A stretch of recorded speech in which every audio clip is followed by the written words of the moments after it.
Welcome back to Your Town. This segment is hosted by the Monterey County Business Council. I'm Mary Ann Leffel, president of the council. We've got a great lineup today, so join us every month as you hear about your community and stay involved. My next guest is Laurabeth Messimer. And Laurabeth and I met last summer, and I heard about her fabulous nonprofit.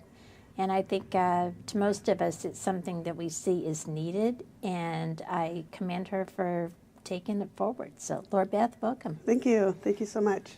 So, you have G.I. Josie. I do. We are G.I. Josie. And G.I. Josie was started by you. Yes. And I think not anybody else. My brother and myself. My brother's Okay. my COO, yeah. Okay. Mm-hmm. And He's the brains of the operation. You started it because you had a family member who had been affected. Yes, that is correct. My daughter was on the receiving end of sexual harassment and abuse when she served in the military. She was in the Navy.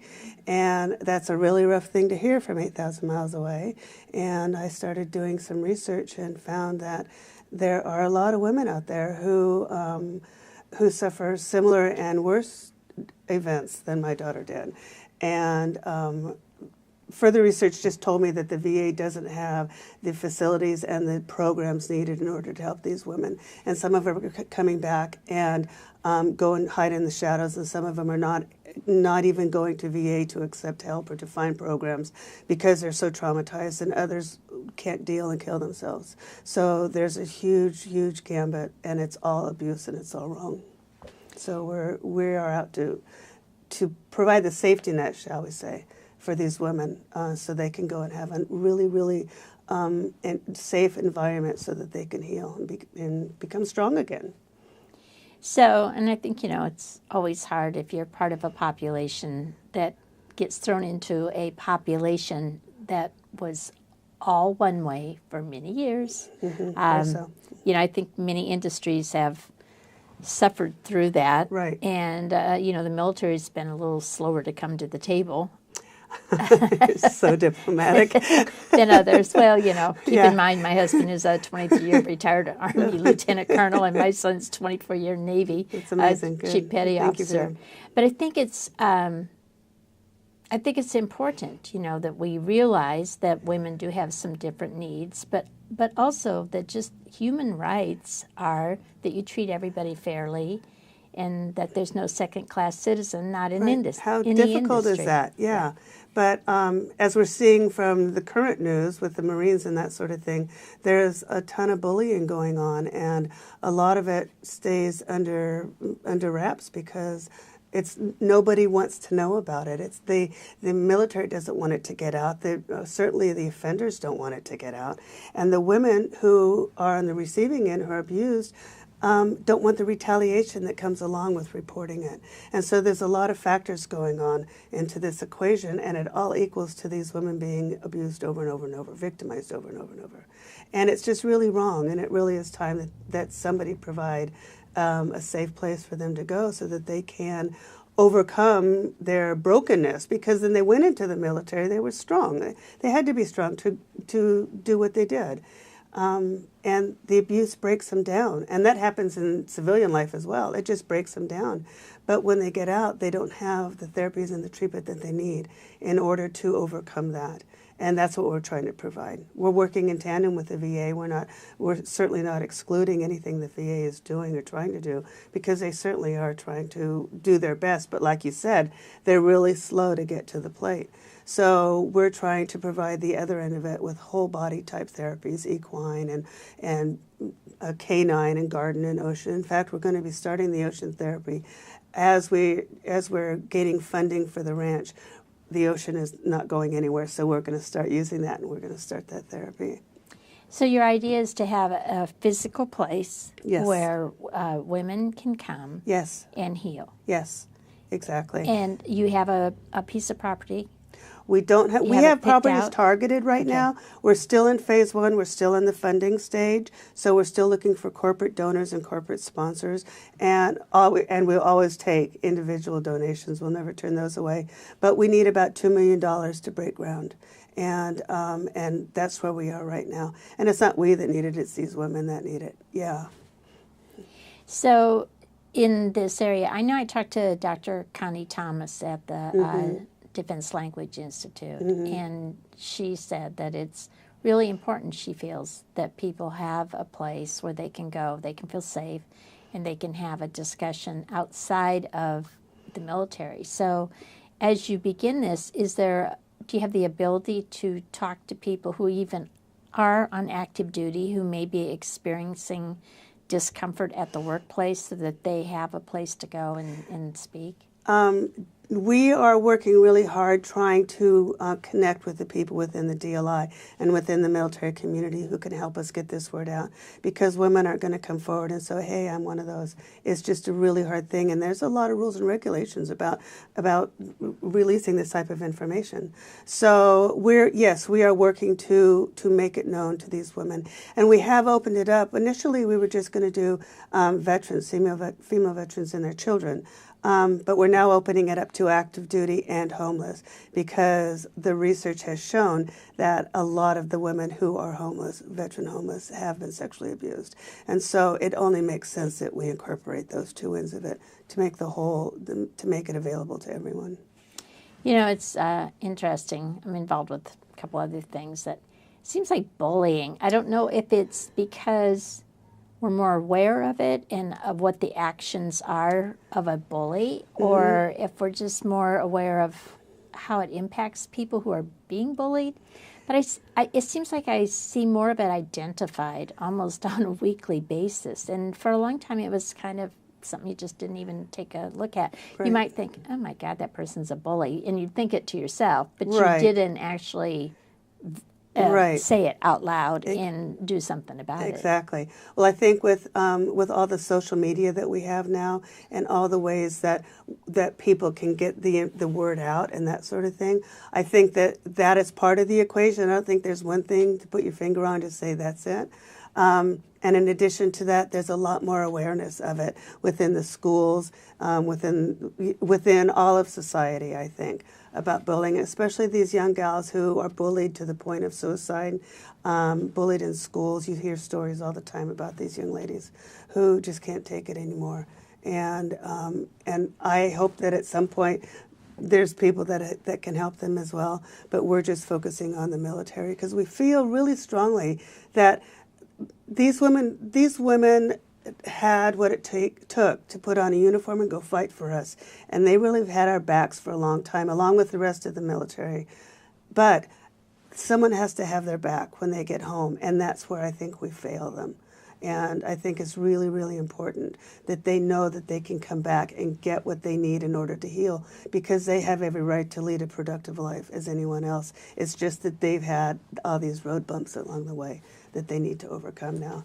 And that's what we're doing. Well, you know, it's interesting because in my years as a military spouse and mom, I think I've observed, because I was able to live all over the world and see a lot of different people. And I saw people come from all walks of life, all different economic and social background. You see people from all educational backgrounds.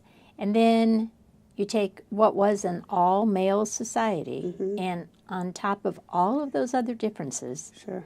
then you add in the male-female piece of it. And I mean, I think there are still, we see it in comments all the time, there's still male resentment of a woman shouldn't be in combat, or a woman shouldn't have that job, or a woman should, you know, it goes on and on and on. Right. And I have never been a feminist. I always felt like I don't like to be like Woman of the Year. I liked being the Citizen of the Year. Yeah. Because I felt like I stood my own against Sure. everybody that was being examined for Right. the role, and I held it. Right. So for me, but I'm not anybody that will ever be bullied. It's just Right. not my nature. Right, right, exactly. But you're so right that the cultures, the different cultures, approach the male-female relationship differently, and when you put them all together and you put them on, let's say aircraft carriers, while there's a lot of people on there and there's a lot of space to run, it's still finite, and a lot of times you can't get away from your abuser. And as you know, about a year and a half ago, all the job career fields were open to women. And so now we see women on submarines, and there's even a smaller space for them to hide. So, and yet those cultures are still pervasive, and they still weave in and out through, there's the UCMJs, there's the justice system within the military, but that doesn't always, we don't know what happens with regard to that because the civilians are not allowed to see what goes on with that. So we don't know what kind of repercussions or consequences, I should say, happen to these abusers. But you're right with regards to the cultural, because that's part of who they are. And a lot of times women are second-class citizens in certain cultures. We see that all the time. So you're right. There's a lot of factors that go into the equation as to why this happens and continues to happen. Yeah. I say I have two children, a male and a female, and the female was always very articulate and could put her brother down in about 2 sentences. And, he was younger and he wasn't as articulate, and so his way was always to lash back out, pull her hair or do something like that. Yeah. Until one day I said, okay, that's it. You pull his hair and teach him exactly what it feels like. Right, exactly. And you need to learn words can fight with her. So, we have to level the playing field here. Right, but exactly. I think a lot of times we just kind of go, okay, those are my kids, and that's the way. But Yeah. I think a lot of it starts in the home, is I guess what I'm saying. Yeah. It just starts the kind of behavior, the pattern of how one person dominates another one, or the other one fights back, and it just I think that's very true. And then when they get to, and then they take it with them to wherever they go within their lives, in this instance to the military, and because, as you previously said, it's been a male-dominated career path for so many years, it just kind of makes the perfect storm for this happening. And then on top of that, the prevalence of hiding it under the rug and not having it reported. Or there's one gal that I speak with who's part of one of our Josie faces, who was absolutely disbelieved that this had happened because the person that her abuser was an absolute stellar person, human being. In everyone else's eyes. And so this was his little alter ego, was going around and abusing women. So there's just all kinds of things where you just say, I'm not going to report it, So there was one gal who was demoted because she had reported it, and it happened to be her upper echelon, and they didn't believe her. So she was telling lies. I mean, there's a lot of things that happen when we'll say, it's not even worth saying. So. It's sad. It's really and truly sad, and it really has to stop. And I really hope with everything that's come out now with the military, with the online photos and that sort of thing, I really and truly hope that something finally happens. But even if it were to happen today, it's going to take years and years and years and years to fix what had already happened. Yeah, it's our nature that the women stay home by the fire and the men go fight the wars. Yeah, right? yeah, exactly. But it's just not that way anymore. It's absolutely not that way anymore. So we have women fighter pilots, and we have women, women in command positions. There's no reason for a woman to be thought of as less than an equal. I watched the movie Hidden Figures. So I haven't seen it. It's fabulous. And, it talks about the women who were involved with NASA, and these were women of color. So these are African-American women. On top of being women, they also had the color. But the biggest put-down that they suffered, really, was from the other women initially, because they were women of color. Yeah. And, so oh my gosh! So we've got you have different layers. Yeah. I guess that's what I'm saying. You have different layers within the whole problem, right? And then you can cut and dice it a whole different ways. Like I'm from the north, you're from the south. You're of this color, I'm of this color. Yeah. It just kind of goes. Yeah. I'm more educated than you. It goes on and on. It really and truly does. And I think that kind of puts a finger on what's happening within the United States today, is how divided and how divisive we are. And it really has kind of given the okay that, this is the way it is, and so this is the way it's going to continue. But we're trying to put a stop to that. We're trying to put a stop to these women that kill themselves as a result of the bullying.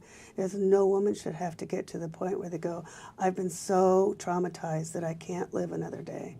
And they're traumatized as a result of serving us.